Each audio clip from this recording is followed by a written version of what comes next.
Good evening, everyone, and welcome to our regular session of the Board of County Commissioners here in Durham. We appreciate everyone being here, and I'm going to call us to order by I'm going to start by reading the public charge. The Board of Commissioners asks its members and citizens to conduct themselves in a respectful, courteous manner, both with the board and fellow citizens.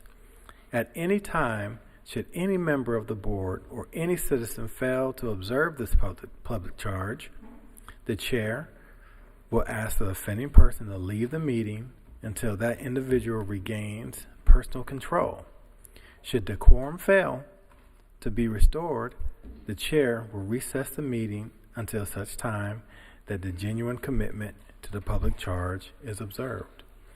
Commissioner, Vice Chair Alum, would you mind reading the land acknowledgement? Yes, thank you, Chair Lee. As we convene for the Durham County Commissioners meeting, it's crucial to recognize the painful truth of history. We stand on the stolen ancestral lands of the Catawba, Eno, Occaneechi, Shakori, and Tuscarora peoples, whose deep connection to this land predates our arrival. We acknowledge with humility, the unjust displacement and violence that occurred, leading to the dispossession of indigenous peoples from their homelands.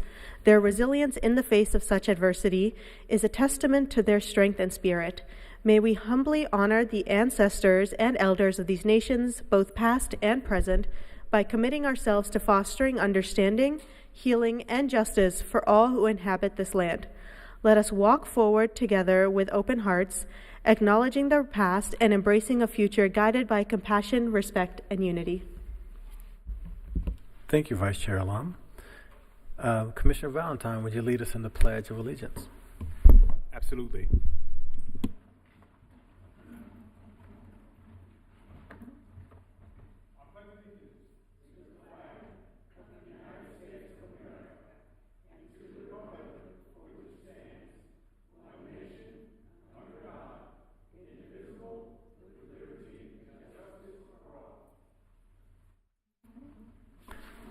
Thank you. The next item on our agenda is agenda adjustments. Are there any changes to the agenda? Hearing none, I accept a motion to approve the agenda as presented. So moved. Second. It's been moved and properly seconded that we approve the agenda as presented. Any further discussion? All in favor say aye. Aye. All opposed, please use the same sign. Passes unanimously. Next item on our agenda are the announcements. Clerk Wallace, outside of technical challenges. All right, 1 second here, then we'll read the announcements.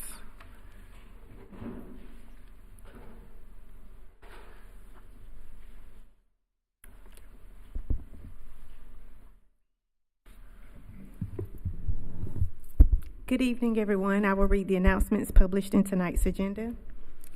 The Board of Elections will continue to host the free North Carolina voter photo identification card outreach events for registered Durham County voters throughout 2026. Each month, staff will be at one of the Durham County libraries to distribute free IDs, assist with voter registration, and answer any questions.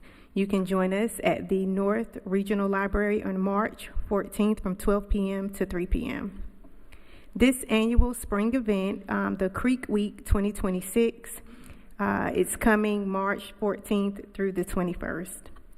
During this event, we are inviting everyone to learn about and explore and help protect local waterways. Durham County Stormwater will host several activities, including the Connected Currents panel, trivia night, the Creek Critter Crawl, and more. You can email ekinsley@dconc.gov for additional information. The Durham County Open Space Program will host a guided nature walk at the New Hope Creek Bottomlands Trail on Friday, March 20th. Participants are asked to RSVP for this event, and you can contact David Bradley. His email is listed. You can also call 919-943-3997. There is a full list of Creek Week events at keepdurhambeautiful.org. Public Safety Career Exploration Camp. Applications are now being accepted. Don't miss out on this exciting opportunity to join a free 5-day public safety career exploration camp for young women in grades 9 through 12. You can apply by midnight on March the 23rd, and there is a link. For additional information, you can contact Durham County Emergency Management Planner, Jay Johnson, and their contact number is 919-560-0661. The Durham County Soil and Water Conservation District wants to celebrate an outstanding conservation educator. You can nominate a teacher for the Conservation Education Teacher of the Year Award, open to all elementary, middle, and high school conservation education teachers. Winners will be honored at the annual DSWCD Awards Banquet and advance to the state level competition. The deadline for nominations is March the 27th, and there is a website for you to receive additional information. We want to hear from you. Tell us about your top community priorities for fiscal year 26-27 budget by taking the annual resident budget survey. Your feedback plays a key role in shaping Durham County's future. You can take the survey to add your voice to the budget discussion. Share your input by May the 26th. There is a QR code to scan, and there is also a link available to fill out the survey. Durham County Department of Public Health will offer extended hours for family planning, STI, and immunization clinics on the second Tuesday of each month, beginning Tuesday, March 10th. Clinics will remain open until 6 p.m., providing an opportunity for guests to schedule appointments for sexual health testing, COVID vaccinations, measles vaccinations, and more. You can contact 919-560-76004 to schedule an appointment. And lastly, get in touch with Durham County. On the March 2026 episode of In Touch with Durham County show, Public Health's Wilma Robinson Allen discusses mental health being one of the county's community health assessment top health priorities. On the second segment, Soil and Water Conservation District Alicia Sniff shares how her department teaches youth about the environment, agriculture, and farming. You can view the show on our county YouTube page. It's youtube.com/DCOWebmaster. That concludes the announcements published in tonight's agenda. Thank you, Clerk Wallace. Are there any other announcements? Commissioner Jacobs. Thank you, Chair. One is I just wanted to share with the community, it was in our opioid newsletter, that we have a third, actually it's our fourth, I should say, free Narcan vending machine that is up and running in the community. It is over behind St. Joseph's AME Church. And there is free Narcan there, naloxone for the community, which prevents people from overdosing on opioids. And I just want to make sure people know that that is there. It's on Fayetteville Street. You probably know the address.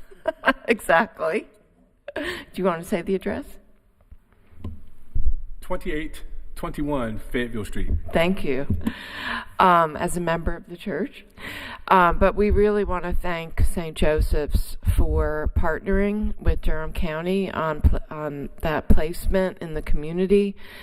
There's also a vending machine at the main library and at, I should confirm that actually. Rod, I'm giving the wrong information. It's not at the main library. It's at Health and Human Services building and in the lobby of the detention center. So I just want to share that. Also, it's great to hear in our announcements about the camp for emergency medicine experiences. And I see Donna Rewald here, our cooperative extension director. There's also a 4-H camps enrollments are open now, and if you go to the website for cooperative extension, there are all kinds of camps, and there are scholarships available. So now is the time for us to start thinking about getting our kids engaged and active in lots of great activities for the summer. So thank you. Commissioner Burton. Thank you, Chair Lee. I just want to talk about, there was a really good program with the Durham Women's Commission partnering with the Durham County Library. As you all know, March is Women's History Month, and we had an author, Abigail Leonard, came, author of 4 Mothers, about 4 women around the world and how they experience motherhood, and I had the privilege of facilitating that. It was a really good turnout. It happened this past Saturday on March the 7th. Right, and it was also a resource fair where we had Durham County staff out from public health, and we also had Welcome Baby offering resources to the community on how they can take care of their young ones. It was a really great event, and I just wanted to make sure I shout out the good work that the Durham Women's Commission is doing, as well as Durham County Library. So, thank you. Thank you, Commissioner Burton. I don't think that there's any other announcements, so we'll move forward with our agenda. Next item on our agenda are the approval of the minutes for our regular session meeting dated February 9th, 2026. So moved. Second. It's been moved and properly seconded. We approve the regular session minutes dated for February 9th, 2026. Any further discussion?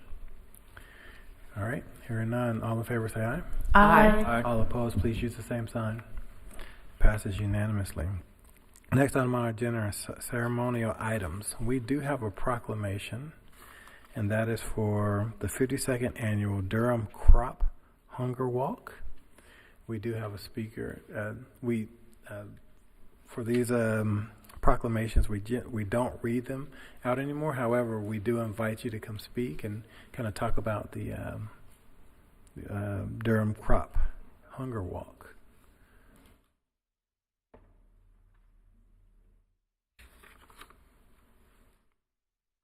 Thank you, Chair Lee. My name is Alice Sharp, and I am very fortunate to be the coordinator of the walk. And I'm here with one of our wonderful committee members who can introduce herself. Sure, Colleen Herbert, on staff at North Carolina Central University. I just want to thank all of the residents of Durham County for making the Durham Crop Hunger Walk perennially one of the largest in the country. And we have some stiff competition, but it's to those great residents of Durham who support it. They come out to walk, they raise monies, and we support 12 local agencies, hunger fighting agencies, along with Urban Ministries, Meals on Wheels, $220,000 a year. And it's added up over the years to over $5 million for Durham County. So thank you, Durham County residents. The event is March 29th in front of Duke Chapel. Come out at 1:30. Enjoy the best mix of Durham you'll ever see. So thank you. Thank you. Thank you. Any comments from our commissioners about the proclamation? I was about to say Dr. Burton. Commissioner Burton. Yes, thank you, Chair Lee. And it's just so exciting to see Ms. Sharp here. We go to the same church, Covenant Presbyterian Church. Thank you for doing this important work with Durham Crop Walk. And I plan on being there, so I just wanted to give you a shout out and all the great things that she does for the Durham community. Thank you. All right, thank you. Commissioner Jacobs. Well, I just want to thank you both for being here, for your leadership of this really important effort in our community. Thank you for the wonderful shirts. And I think that, as you said, Alice, with Durham being one of the key leaders in the entire country, and to just lift up that this has meant that $1.4 million has gone directly to hunger fighting agencies in Durham, and this is more important than ever. as we find that food security is a rising challenge in our community. So I hope everybody will come out. I plan to be there as well, to help come together and help people in our community and across the country. Thank you. You're going to have to be on the mic if you're going to speak. I forgot this, but Get to the mic. since you mentioned the graphic design, it's not a logo because it changes every year. That is designed by an NCCU art student, and she did a wonderful job. And they've been designing our logos for about the past 10 years, so they do a great job. All right. Thank you. Okay. All right. Congratulations again, and look forward to that. Chair Lee, if I could be recognized. Sure. Okay, thank you. Absolutely. Ms. Sharp, thank you for standing in this space on behalf of our community and, quite frankly, bringing our community along in our efforts to cure a problem with hunger, not only in our community, in our state, but across the nation. And also, thank you for reminding me that my good friend, the chair, is a close relative. Yes. Chair Mike Lee. Yes. She called him Mike Lee. That's what he's talking about. It happens all the time in the community, so he's honored. All right. All right. Hearing no other comments, congratulations again. The next item on our agenda is the consent agenda. We have 28 items on it. Did I miss something? What did I miss? Oh, I'm sorry. Yep, I sure did miss something. All right, the next item on our agenda is to recognize the Board of Equalization and Review members. They have been hard at work. So,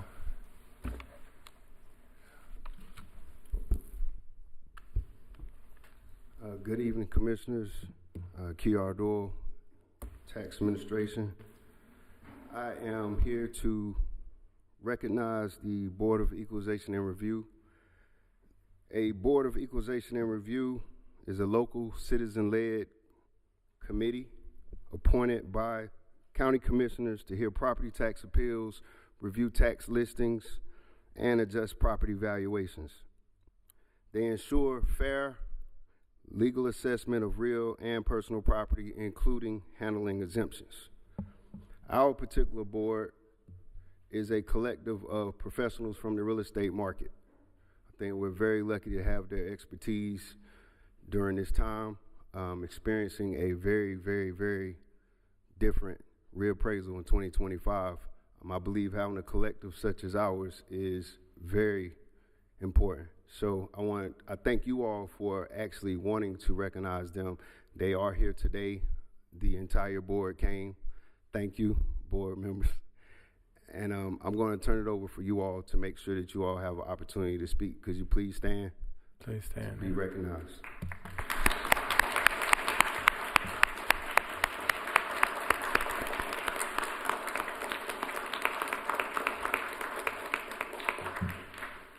Before you all speak, I want to just run through the names so everybody knows who we're looking at.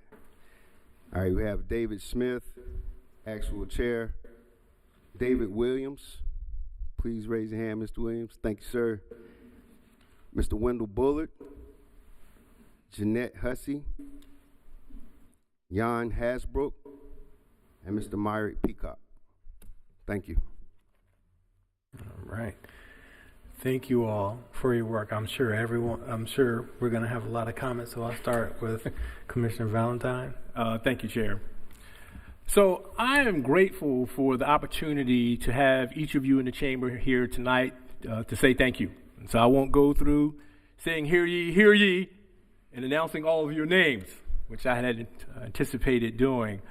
But thank you again for your work on the Equalization Review Board during this property reevaluation cycle, where we witnessed an unprecedented number of appeals.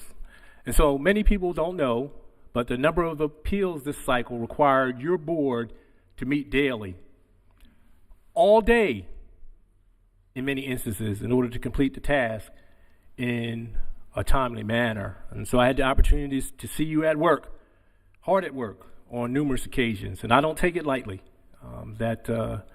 The level of expertise that you had, you could have been somewhere else, making a few bucks, but you decided to put some extra time in on behalf of the residents here in Durham County. And so we're extremely appreciative and grateful for your service to the county, and I'm equally grateful that many of you have agreed to continue on the board for a second or even a third term.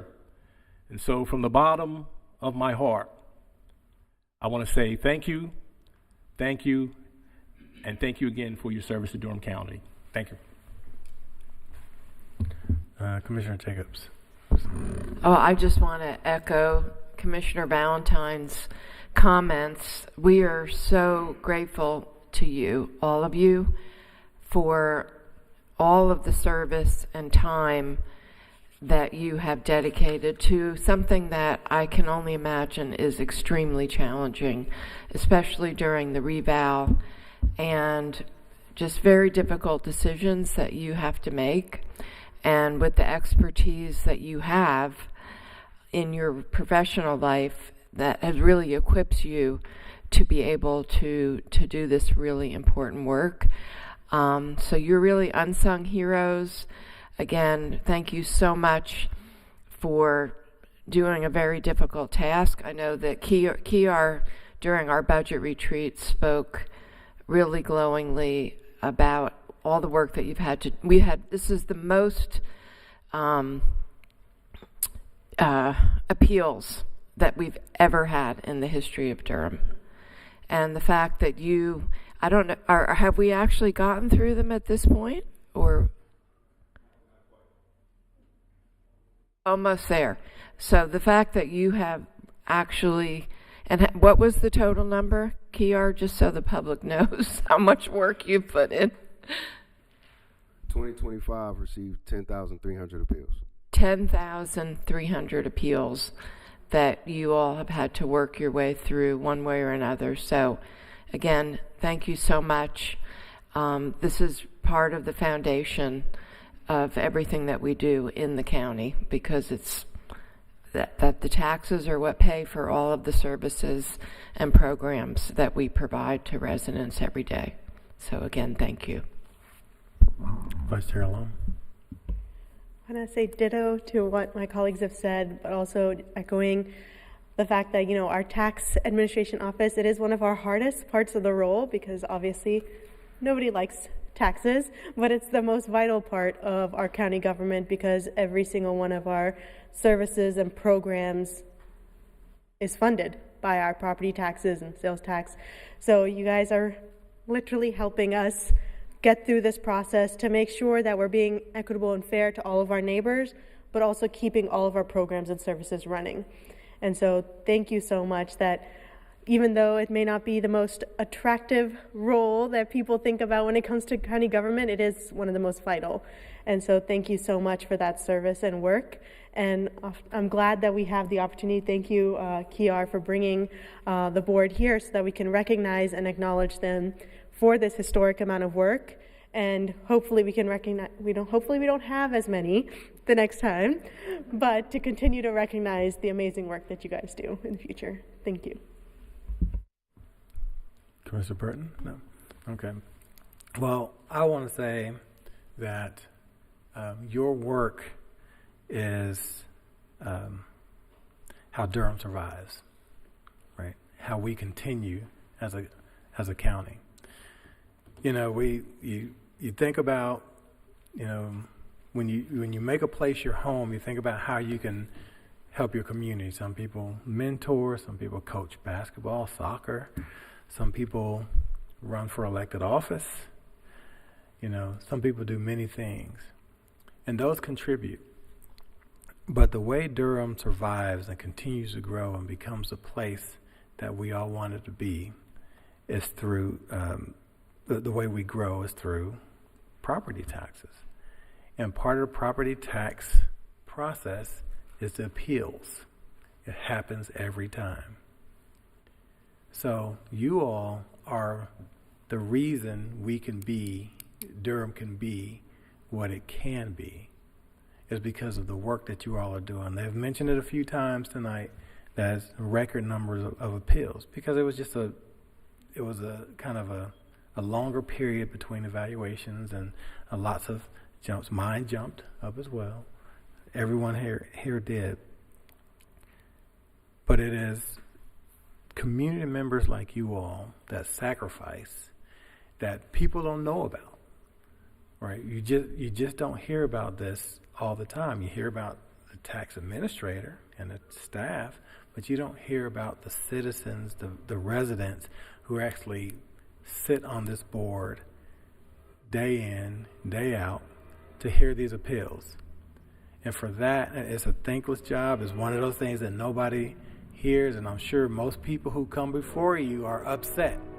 They're not happy to be there. So it is not one of the, someone said, one of the beautiful jobs or glorious jobs, but it's one of the most important that we have as a resident. And for that, we, in Durham County, every resident owes you a debt of gratitude for the sacrifices and the work that you all have done. So, like Commissioner Valentine said, from the bottom of my heart, I appreciate you and I thank you for everything that you have done. Thank you for being here, and thank you for the recognition.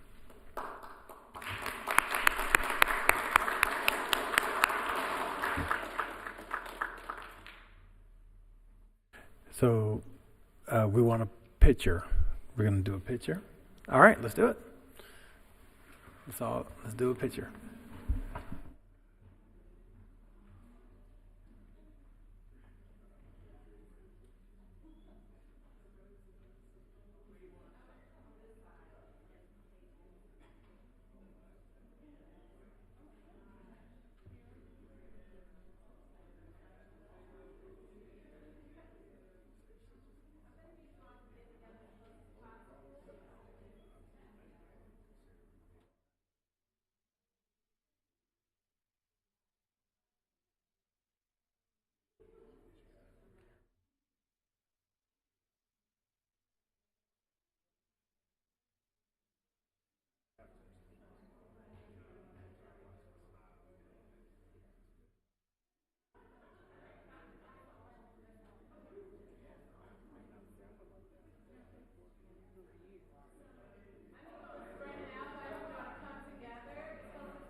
All right. Another thank you for the Board of Equalization and Review members. Thank you all so much for your work.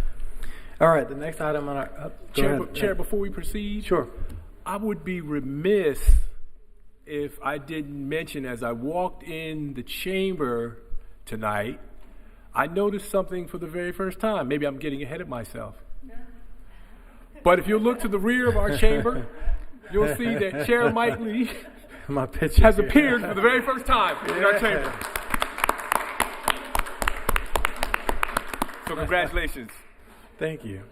Thank you very much. You join your peers. Yeah, I saw that picture the other day, and it was, had to do a double take. I said, I know that dude.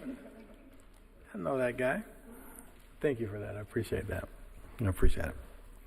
All right. Next item on our agenda is consent agenda. We have 28 items, and a lot of those were discussed at our 5.5-hour meeting on last Monday. I'm still recovering. But we'll need approval for the consent agenda. They've been discussed thoroughly and reviewed by the board. Yeah, yes, Commissioner Burton. Yeah, I just have a question. I know I wasn't here on last Monday, and I was listening to the video on YouTube about the WellPath contract, and I was wondering, are we going to have the sheriff talk to us about conditions at the jail and things like that because of the cost? And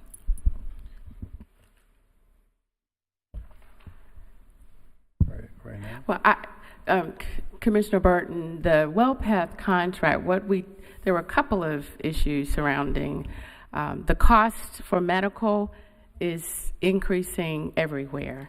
We have the same challenge at the county. As a matter of fact, we just rebid our contract for medical benefits and pharmacy benefits as well. We did talk about coming back to the board for additional conversations about the detention health. And I also noted in that meeting that the North Carolina Association of Counties is doing a survey right now and an evaluation of detention healthcare cost because it is a challenge that's confronting all jurisdictions. And so we will come back to the board with more details. That the sheriff just went through a RFP so that we can see what pricing can happen for healthcare for our detainees. So that's a quick recap. And so we will be coming back to the board when the sheriff presents the recommendation to award the contract for healthcare services going forward. And I'll defer to the sheriff just in case I've missed some things. Yeah, I know about Arena's law is having an impact on more people are at the jail, and it was a discussion about cost. So I was just wondering how that was in fact impacting the jail with that new law and things like that. Good evening, commissioners. We are at the Sheriff's Office prepared to give you information. Over the past few years, WellPath has given lots of data to us in public health. So if and when you want a more lengthy presentation, we could come and give you information over the past 5 years. Specifically to your question about Arena's law, based on our data and looking at our average daily population, probably in May of 2024, our average daily population was hovering around 400. Last year, around the same time in May, was 450. Last week, we hit 471. Today, we're at 460. It's Arena's law just took effect in December, but I think a large portion of the ADP increase in 24 and 25 was due to the Pretrial Integrity Act. And then we also have Arena's law, and then there are some things with the new immigration laws that the state has put in place that does cause some slight increases there. Sheriff and our Chief of Detention Services believe we will probably exceed 500 at some point this year. And like I said, we have the data, we can answer questions, or if you want a more lengthy presentation, we can get with the manager, get on a work session, a budget session, but we have lots and lots of data that we can answer either tonight or at some other time if you have any additional questions. And yeah, that's fine. I just noted, when I was watching the video, that came up about Arena's law and having the impact with more people being at the jail. So I was just curious. So thank you so much. Yeah. Okay, thank you. We'll get that scheduled. All right, any other comments about the consent agenda items? Commissioner Jacobs. Yes, thank you. I just wanted to highlight for the community the sign-on letter regarding the Duke Energy Carbon Plan Integrated Resource Plan. I really appreciate, I don't know if Tobin is here, but I really appreciate our staff's work on this letter. in collaboration with many different governments, and I think it's really important that the community knows that what we are providing input to the Utilities Commission, because there are some things that are being proposed by Duke Energy that we're really concerned about having a negative impact on Durham County government and also on people in our community. Because just to highlight a few things that are raised in the letter, one is some of the projected increase in energy rates for what Duke Energy is saying are going to be their future needs. We have a lot of concerns about that because that's going to mean higher energy bills for residents, and a lot of this is linked to data centers. And so there's a concern about residents paying for energy needs of data centers rather than the data centers paying for those needs, and the companies. And the other, I think, big concern that people should understand is that our own energy conservation goals that Durham County is trying to implement could be negatively impacted by changes, things like increasing the use of natural gas, which those costs really go up and down a lot, more reliance on coal, and moving away from things like wind power and renewable energy, and some of the flexibility in certain programs that really have helped us cut our energy costs here in Durham County. So this is really an important letter, and I guess one of my questions was going to be whether, I know this is going to go to the Utilities Commission, but whether we also want to share this with our Duke community representative as well directly to make sure she's aware of it. Yes, we can share it with her officially. She's already seen it because we had a conversation. So, but we can officially send it to her. And then also I was going to request that it be shared with the Environmental Affairs Board because they may also want to send their own letter to the Utilities Commission. And then the last question I had was, I noticed on the schedule that there actually will be public in-person hearings, I think in May, and I guess whether Durham County feels, we'll see what Tobin says, but whether she also recommends that we have a representative also speak directly to the Utilities Commission at that public hearing. So that's just a follow-up. We'll follow whether up. Whether it's a member of our board or a member of our staff, I think that would be important. We'll definitely follow up. Thank you so much. Okay, any other comments on consent agenda? Okay. Move for approval of the consent. Okay. Second.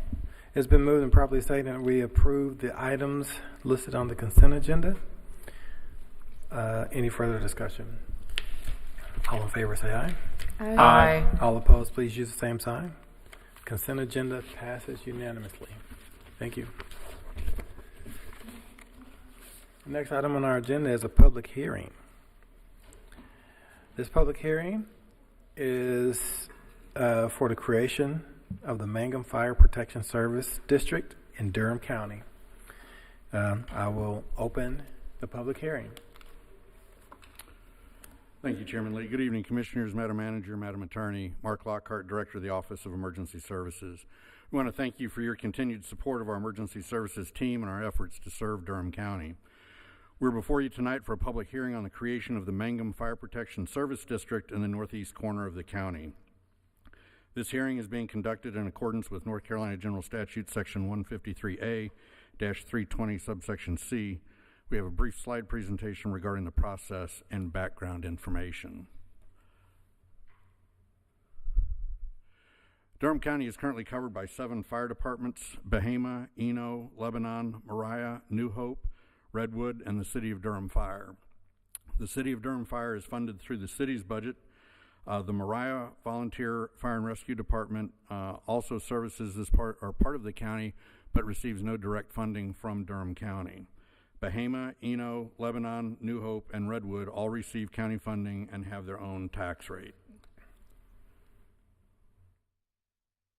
North Carolina General Statute Section 153-302 establishes requirements for a new service district to be created. A report is to be prepared for the Board of County Commissioners, a notice mailed to property owners in the proposed district, a public hearing held, and then the district, if approved, can be effective or is effective at the start of the new fiscal year. A report for the Board of County Commissioners was prepared by the Office of Emergency Services in collaboration with the Tax Administration Office, the County Attorney's Office, and City and County GIS. That report was submitted to the Clerk of the Board on Friday, February 6, 2026. In that report, the findings are as follows. The proposed district is 3.55 square miles, consisting of 268 taxable parcels with a total appraised value of $64,119,329. The year-round population in the proposed district is estimated at approximately 500 people, with no significant change on a seasonal basis. Fire protection is currently provided by the Mariah Volunteer Fire and Rescue Department, and they do not receive any funding from the county, and they have indicated to us that they cannot continue to do so due to increased operating cost. They are assisted on calls in this area by the Bahama Fire Department, and they do respond into the proposed district. The county does not have the capital, equipment, or personnel to provide fire protection service in this area to meet established standards. The county-only tax rate for the proposed district for FY26 is 0.5542 cents per $100 valuation. The FY26 tax rate for fire protection within the county ranges from 0.0484 to 0.0919 cents per $100 valuation. The proposed Mangum Fire Protection Service District meets the standards set forth in North Carolina General Statute.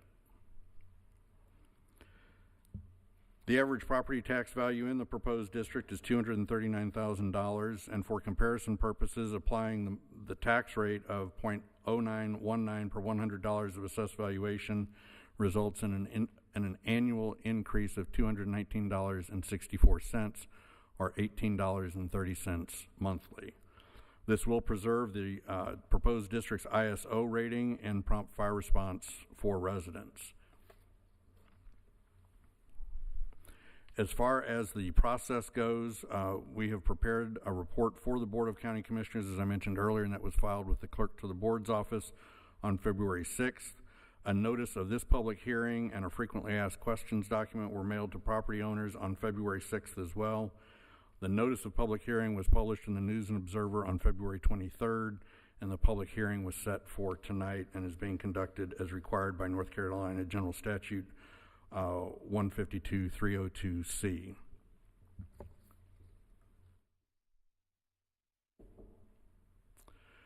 The next steps are for tonight's public hearing to be conducted and then to prepare a recommended tax rate for the new district through the annual budget process. If the board finds it favorable to approve the district, then a resolution has been prepared for your approval following the conclusion of the hearing. Mr. Chairman, I'm happy to answer any questions you may have. Okay, I will open it up to questions from the commissioners for the public hearing. So I guess we had talked about this extensively during our work session, and I guess it came as a surprise to me that the Mariah Fire Department had been providing these services for several decades without compensation, as you mentioned. And so hopefully, as we move towards putting this in place, this resolves that issue once and for all. And yeah, I don't have any questions per se, but I just wanted to put that on the record, that they've been providing this service to our community for free for many decades. And also, Chair, we do have members from Mariah with us here this evening, and so I want everyone to know that. We have Mariah here. Yes, sir. Right here? Chief Roger Okay. Witt is here with members of his department. Well, thank you very much for what you all have been doing for years, supporting Durham without compensation. Thank you. Thank you. And we have other comments. Commissioner Jacobs. Yes, so I just want to also recognize you all and thank you for your service. And that I think this is very important that we move forward to make sure that the Mariah Fire Department has the resources that you need. Thank you. Okay. All right. Well, there's no other questions. Is there public comment? There's no public comment. So I will close the public hearing. And now comments. I ask for comments from the commissioners. Okay. Any comments? I guess my only comment is in line with what I had said previously. Yeah, right. That I'm glad that we're moving toward a situation where the Mariah Fire Department can receive some funding for the services that they've been providing, quite frankly, for free for many decades. Right. So I look forward to that. Getting that resolved. Okay. Well, if there's no other comments about this, about the public hearing from the commissioners, I will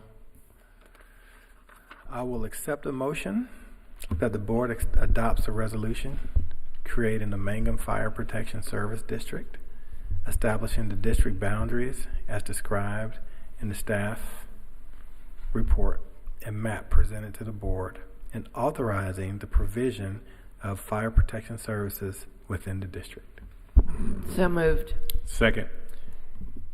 We have a motion on the floor that's been moved and properly seconded. Any further discussion? All in favor say aye. Aye. Aye. All opposed, please use the same sign. Passes unanimously. Thank you. Thank you. And that concludes our public hearings section. And now we'll move on to other business. And this is our ERP, or Enterprise Resource Planning, update from IT. Thank you.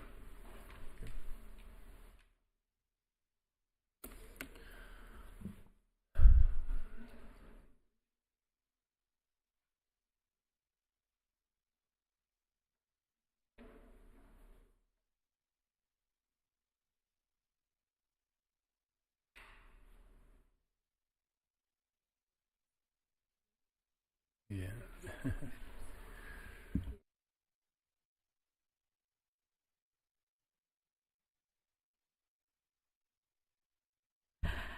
Before Greg gets started, I just want to thank this team as well as many others who have helped us go through a very detailed process in evaluating our enterprise resource planning platform.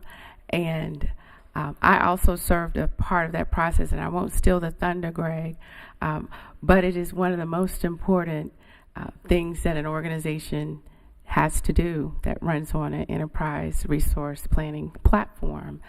And I'll turn it over to Greg, but I, again, just wanted to thank them and others, and I'll let Greg get started.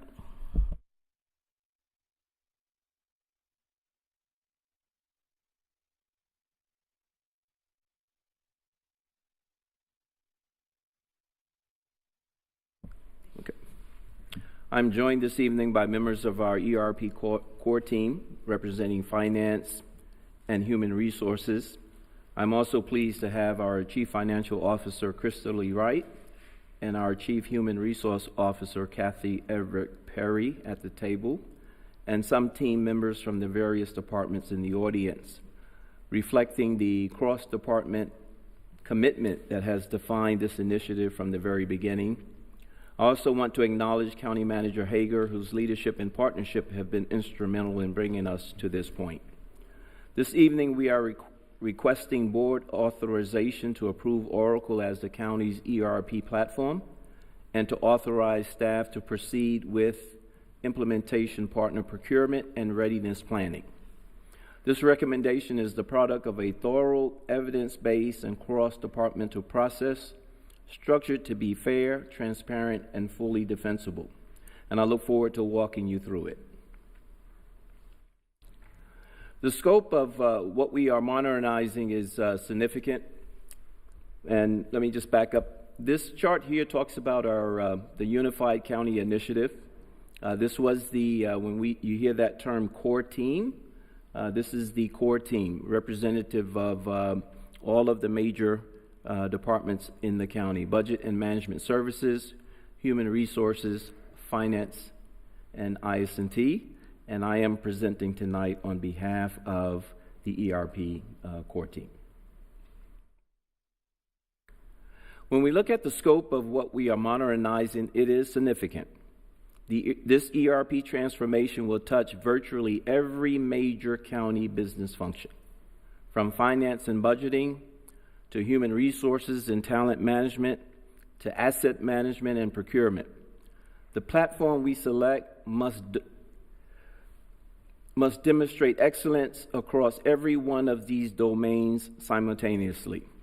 And this is not a point solution for a single department. It is the foundational operating system for how the county conducts its business. And decisions of this magnitude are also generational in nature. ERP platforms are long-term investments. Our expectation is that the system we select today will serve the county for a minimum of 8 to 10 years. And our own history bears that out. We have been on our current SAP platform for over 20 years. That means robustness, vendor stability, long-term support, and the ability to grow with the county's needs are not simply desirable qualities in a platform, they are requirements. The selected partner must be capable of supporting this entire landscape today and well into the future. Commissioners, the urgency of this decision is real and data-driven. The county has operated, as I've said before, on its current SAP environment for over 20 years. This is not a criticism. It is a testament to the stability of our operations. However, SAP has communicated clearly that extended maintenance fees will apply after 2027. They're beginning to take the current platform now to end of life. And this is the critical driver behind our timeline. Continuing on the current platform is not a neutral choice. It is an increasingly costly and operational risky one. The business goal before us is straightforward: ensure continuity of core government operations and avoid the increased costs and risks that comes with inaction. The time to act is now, while we have the runway to do this properly. So our recommendation is clear. Oracle is the county's ERP platform. Oracle earned this recommendation by ranking first in maintenance and support, the most heavily weighted category in our evaluation framework. This is a decisive lead in the criterion that most directly determines long-term platform reliability and vendor accountability for the county. And this recommendation is supported by Finance, Budget and Management Services, Human Resources, and IS&T leadership collectively. And in the slides that follow, I will walk you through exactly how we arrived at this conclusion and the evidence that supports it. So our evaluation was structured around 5 sequential stages designed to ensure objectivity and consistency. We began by aligning on ERP strategy and mega process requirements across finance, HR, and budget. We then defined county-specific functional requirements and issued a competitive RFP. We evaluated responses using a consistent documented rubric. Finalists were invited to complete structured multi-day on-site demonstrations. And finally, we scored and compared all options across multiple dimensions, including functionality, long-term viability, and costs. Every step of this process was county-led, cross-departmental, and supported by an external advisor. The timeline before you reflects the deliberate and competitive nature of this process. In 2025, the county issued a competitive RFP. We received 9 total responses, including multiple leading cloud ERP solutions. 6 vendors advanced through initial evaluation. 3 finalists were invited to complete structured on-site demonstrations lasting 3 to 4 days per vendor. The final evaluation combined RFP scoring, demo validation, and reference checks from peer jurisdictions. This was not a fast process, and it was not meant to be.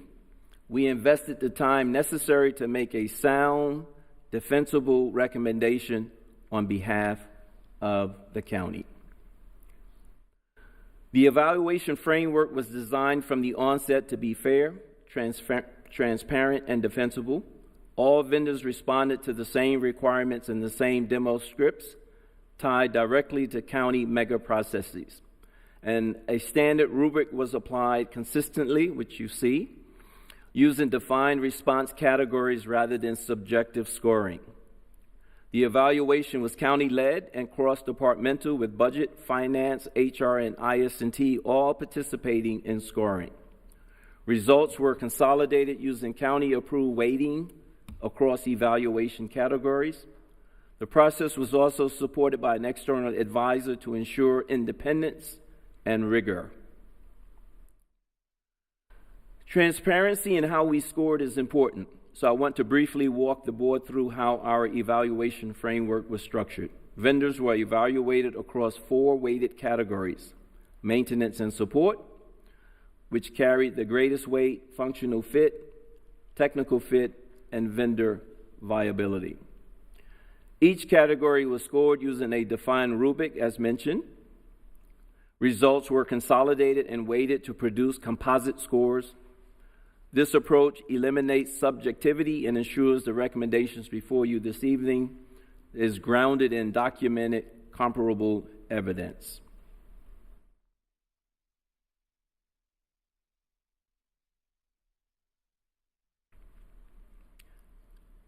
Here I want to acknowledge that, first, all 3 finalists brought genuine capabilities to this evaluation.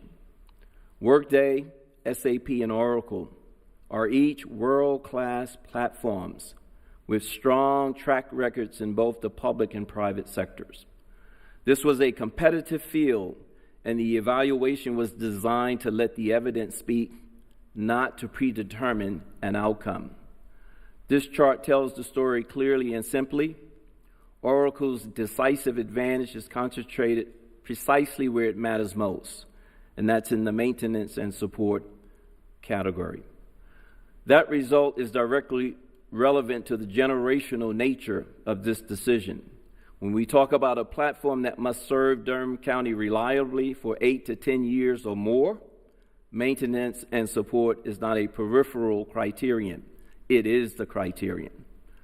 It speaks to vendor commitment, long-term service capability, and accountability to the county over the lifetime of this investment. Oracle's decisive lead in that category is precisely why this recommendation is before you this evening. Now, beyond the selection decision, I want the board to understand what this investment delivers for the county and our residents. We see 3 core value pillars from this transformation. First, operational continuity. Oracle provides a supportable, modern platform for core county operations for the next decade, eliminating the risks and costs of remaining on an aging system. Second, financial stewardship. The platform strengthens internal controls, auditability, and transparent reporting, which directly supports the board's fiduciary responsibilities. And third, a future-ready foundation. Oracle's analytics and AI capabilities provide a scalable foundation for improved decision-making across county operations as those capabilities mature. Commissioners, approving this investment this evening is one decision. Governing it well over the next 24 to 36 months is another. Research consistently tells us that effective governance is the single most important non-technical determinant of ERP migration success. This is not a technology statement. It is a management statement, and it is one we have taken seriously. Our three-tier model ensures strategic decisions stay at the executive level. Operational decisions are resolved quickly at the working level, and nothing falls through the cracks between the two.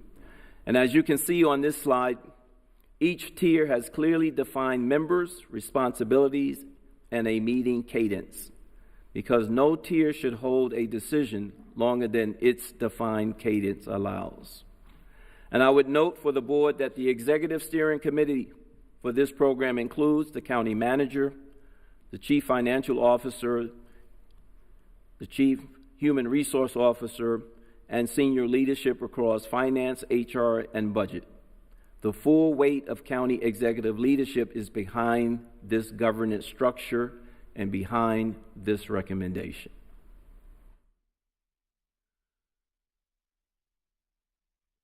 Commissioners, a responsible recommendation includes being candid about risk. We have identified two primary risks and have mitigation strategies in place for both. The first is dedicated resources and talent capacity. ERP implementations require sustained effort from county staff while day-to-day operations continue. We will address this through an immediate readiness and skill assessment, a comprehensive staffing, backfill, and hiring plan, and engagement of an expert implementation partner to supplement our team. The second is data readiness and migration quality. Poor data quality is the leading cause of ERP go-live delays. We are treating data readiness as a program critical work stream from day one, with a dedicated data migration lead and a non-negotiable go-live gate. All migrated data must fully reconcile to SAP before go-live approval is granted. No exceptions. We are not entering this implementation unaware of these challenges. We are entering it with a plan. We are not entering this implementation unaware. We are entering it with a plan. So if the board approves this recommendation this evening, here's what happens next. Within the next 60 days, staff will issue a competitive RFP for an Oracle implementation partner, targeting contract award by summer of 2026 and program launch in the August 2026 time frame. Our implementation horizon is 24 to 36 months. We are committed to driving toward the shorter end of that range while managing the program responsibly. The board will receive regular updates on milestones, budget, and risks throughout. This is not a decision the board makes tonight and loses visibility into. Commissioners, the board action before you this evening is clear. Approve Oracle as the county's ERP platform and authorize staff to proceed. We are ready to move forward upon your authorization. To be precise about what tonight's approval sets in motion, again, within the next 60 days, staff will issue a competitive RFP for an Oracle implementation partner, targeting selection and contract by summer. Program launch follows in August of 2026 with phased implementation over the next 24 to 36 months. And as I mentioned before, the board will receive regular updates on milestones, budget, and risks throughout. You have our commitment to full transparency from authorization through completion. Commissioners, before I close, I want to take a moment to recognize the ERP core team. The work represented in this presentation did not happen overnight. It reflects months of dedicated effort from colleagues across finance, budget and management services, human resources, and IS&T, many who have given significantly of their time above and beyond their day-to-day responsibilities to get us to this moment. And I am grateful for their commitment, their rigor, and their partnership throughout this process. And on behalf of the entire core team, I want to thank the board for your time, your attention, and your thoughtful consideration of this recommendation. We are confident in Oracle, we are confident in our plan, and we are ready to move forward upon your authorization. And I'm happy to take any questions the board may have. Thank you. Thank you. Thank you for the presentation. Really good information there. All right, so we'll go with questions. I do have some, but I'll go with you, Vice Chair Long. Yes. Thank you, Chair Lee. Well, thank you so much, Director Romero, Dr. Crystal Lee, and Dr. Harris-Perry, and Manager Hager, the entire team. This was a very thorough presentation, and I'm glad that we're finally at this point, because I feel like we've been talking about this since forever, about how outdated our system is. So I'm sure that this is a huge relief to y'all and your teams to be able to get moving to this next step. Just wondering, so now that we are in this process, wondering what is it going to be like moving forward of continuing to keep up with the latest software so that we're not in a situation where we're like 25 years into it and we're like, shoot, we need to upgrade. Yes. So you heard me say we've been on our current platform for over 20 years. The whole industry has changed since 20 years ago. And so now the vendors, they do updates automatically. They give you the option to, they'll give you notice, but they now keep their platforms up to date. They take advantage of the latest technologies in the marketplace. It's an ongoing process, and one of the things you have to be ready to do is manage those new releases as they come, as they are released. So the vendors have taken on that responsibility to keep their platforms now sort of taking advantage of the latest and greatest technology in the marketplace. Yes. That was my main, yeah, thank you. Commissioner Jacobs. I have a few questions. Thank you so much. All of the information that was provided to us was very detailed. And I said to our county manager that sometimes I felt like I was reading another language. I had to reread paragraphs because frankly, this is not something that I'm very knowledgeable about. So my question related to that is, could you explain like what do you see, can you give examples of how we might see things working differently day to day for Durham County government? Like what will this investment, like what will it actually look like for departments or for staff? If you can just kind of give like a commonplace example. Well, and certainly my colleagues can comment as well. But one example is, again, 20 years ago, if you wanted a dashboard as an example of, analytics to know how your business is doing, like how many employees in the county, how many are getting ready to retire, how many are you'd have to generate those dashboards outside of the platform once you got a hold of the data. Today, you can just push a button and really generate that kind of information in front of your face. And with the incorporation of AI capabilities, that's becoming, it's becoming very simple now to get at the data, the analytics that you need to make decisions. So you can make decisions in a much faster manner because that information is readily available to you today. That's just one example of some of the new capabilities that we are seeing in these platforms. And if I can add, you could also remove some of the manual labor that's required to produce the reports that we are able to report now. And the reports, although I would say we're very accurate, is likely to be consistently accurate with us having a better system and not relying on individuals to go through and then have someone go through behind them and behind them to make sure that we are accurate. So we'll be saving manpower and be more productive otherwise. That's very helpful. Crystal.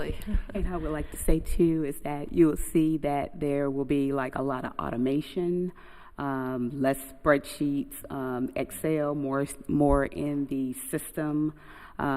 People will be able to talk within the system. Information is transferred from the department, transferred to the finance or HR or IS&T area. And so that's going to be absolutely great for us. And I'll give mine. I would say better integration, improved efficiencies, and increased internal controls. Okay, that's all really helpful. It sounds like it will help us make better decisions about things, have more information, and also maybe help save time that people are working on things and free up time for other things. And when you said that it's going to take between 24 and 36 months, is that from now or from July of 2026? Yeah, that's from after an implementation partner has been selected. Okay. Once that implementation partner comes on board, develops a plan, then the clock starts. That's amazing. So basically, July 2028 or beyond. Right. And wow. I'm sorry. Yeah. In the supplemental document, we even give us even more buffer to 36 to 48 months, just sort of based on what we're seeing. And so ideally, we're pushing hard for the 36, but we recognize as we go through the process, we have to be very coordinated. And one of the slides, talent management is so critical.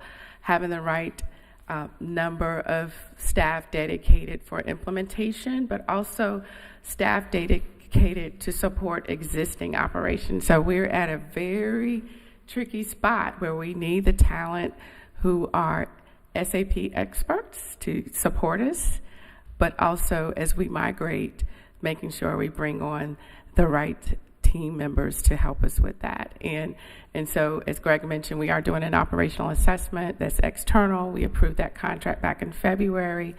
And I feel confident that we will outline a good strategy. I'm hopeful that we will be able to execute it with the board's support. So we will come back with approaches on how do we retain talent during the stage, because that's often where entities get off schedule because of the whole talent management. But we will come back with some strategies that we feel that would help us to keep our talent and attract new. So my last question was going to be, I know this is just an initial cost,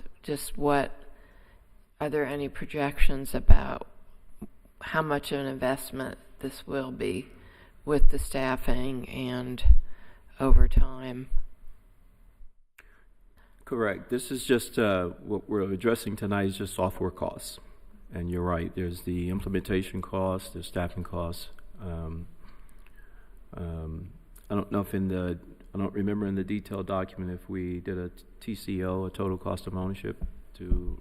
We did not. In our CIP, we budgeted an amount, and that's upwards of $20 million. Yes. And so we're hopeful it can be lower than that, but that is not unusual.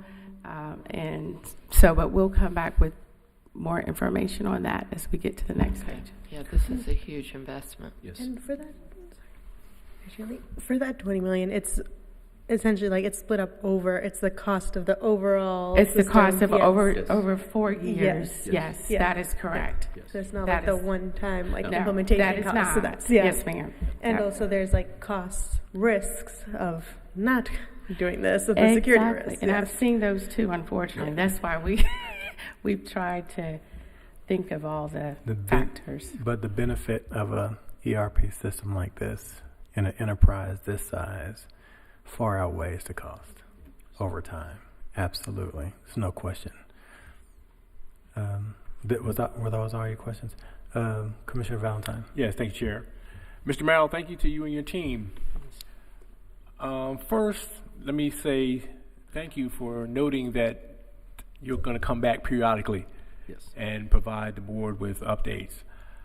My two questions are, one, you had mentioned that the maintenance and support packages were essential to the platform and Oracle being selected. How was the maintenance and support package relative to other vendors who were competing? Like, what makes the Oracle stand out in that regard? So we scored using the rubric. There were a number of questions regarding maintenance and support that the vendor had to answer. Things like, it may have been, how are problems handled? If there's an issue with the software, how is that handled?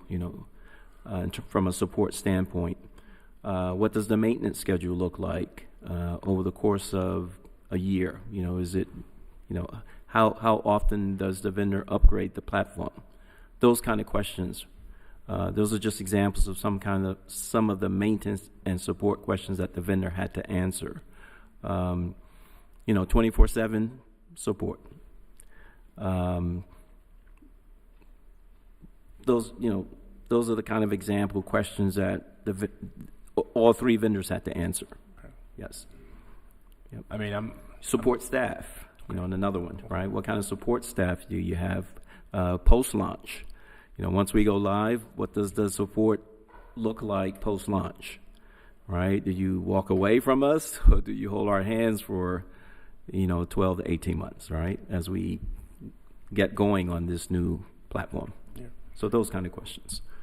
I mean, I asked that having, some background with procurement. Sure. And the maintenance packages being essential. And so without that, and particularly with, depending who your partner is, how essential that is to the long-term stability with respect to the platform. Now, the last question is about the platform itself. And please forgive me if I'm inartful in how I ask this question, but with respect to interoperability across government, what does that look like? And that might be odd because you would assume that it will be, but I've been in environments where things have been sort of out of sorts, and so that's why I asked the question. Yeah, so great question, and interoperability is something that was part of the evaluation as well, because we do have to interoperate with multiple systems here in the county. It's not a standalone ERP system. So we have a number of other external systems that we have to interoperate with, and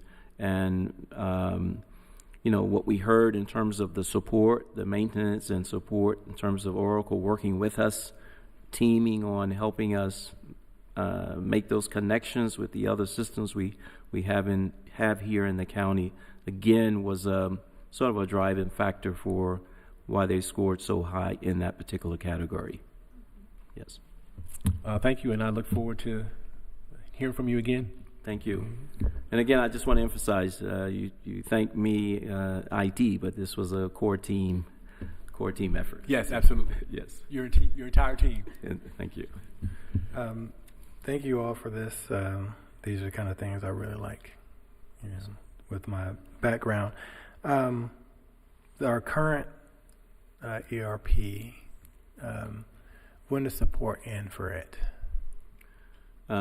According to SAP, support ends 2027, and then after 2027, you go into what they call extended life. Cost goes up, and I believe it goes end of life 2030. Okay, that's it. It's like we're not supporting this 20-year-old platform anymore. That's right. We have to get that done. And you said that we've had this ERP for 20 years. The estimate of the 24 to 36 months, where does that come from? Have we done the mapping and everything like that yet between Oracle and? So, as we mentioned, we talked to a number of jurisdictions here in the state and out of state as well. We talked to a couple of counties who did Oracle implementations and got some sort of projections of kind of what it takes to do an implementation of this size. We also have our, I guess in Hyatt, I would say my sister institution across the street, but across the street going through an Oracle implementation of as well, the city of Durham. And so we have some idea of, what they're going through. Okay. Will staff train and be involved? Oh, with absolutely. This contract? I mean, yes. Is that included? I don't remember seeing. Yes, as part of the, remember, this is just the software. Yeah, I get that. Yeah, but this is just the software, but as part of the implementation partner RFP, that will be a requirement. Okay. Yes, sir. All right, very good. Okay. Commissioner Burton, anything? All right. So, not hearing any other comments, I will accept a motion that the board approve the county manager to move forward with a contract negotiation with DLT Solutions to implement Oracle for the county's ERP. So moved. Second. We have a motion on the floor that's been moved and properly seconded. Any further discussion? All in favor say aye. Aye. All opposed, please use the same sign. It passes unanimously. Thank you very much. Next item on our agenda is closed session, so I'll accept a motion to go into closed session for the reasons stated on the agenda. So moved. Second. It's been moved and properly seconded, and we go into closed session for the reasons stated on the agenda. Any further questions? No. Any further discussion? Hearing none, all in favor say aye. Aye. Aye. All opposed, please use the same sign. We are now in closed session. Thank you.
open session.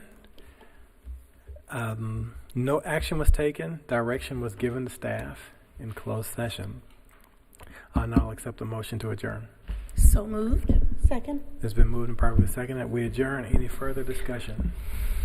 All in favor say aye. Aye. All opposed, please use the same sign. We are now adjourned. Thank you all.